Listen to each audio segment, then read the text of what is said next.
Yeah, early this afternoon in the Orange Walk Supreme Court, the judge read out to Dr. Mendez that the case is not going to proceed against him and that he was free to go.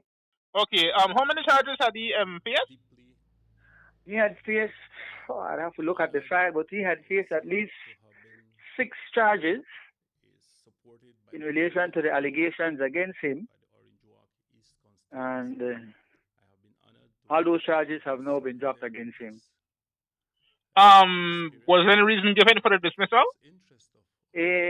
Well, I would have known from being the person representing him that, in fact, this is a decision that the family has asked the prosecutors not to proceed. Is there any sort of civil settlement that he may face?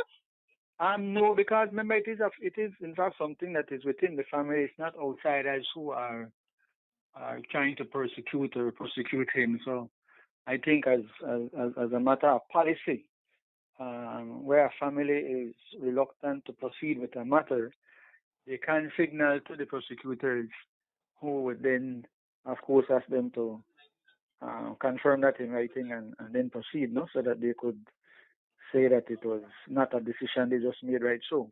Nobody is more relieved than he is to know that, in fact, because at the time he was an elected representative of one of the political parties and a member in the National Assembly, this was, in fact, a very sensational matter that had made the news.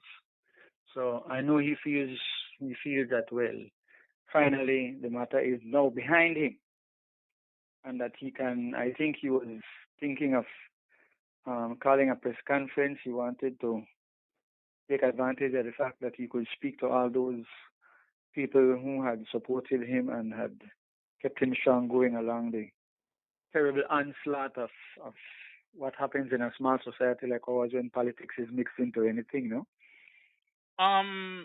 Ultimately, the family made the decision originally to pursue this and have now decided to withdraw, to discontinue. Would that leave them?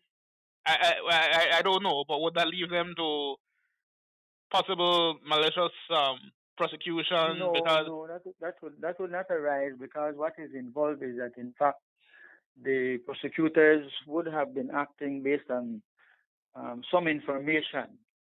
So it is not like a case where the police has little or no evidence. In the case of the Sarkis, the invasion of the Lebanese consul's home, where some 19 people were in fact arrested, denied bail because of the gravity of the allegations against them, including one man who was charged for a rape which he did not do, and for which forensic evidence and DNA testing has completely exonerated him.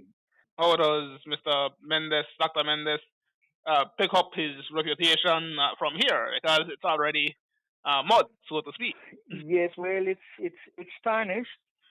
As a member of the society, he will be able, now that the legal troubles are behind him, he can then set about finding ways to, in fact, get the message across. And I think your call must have come from some family member, somebody who would want to see that, in fact, he can pick up the pieces and proceed, no?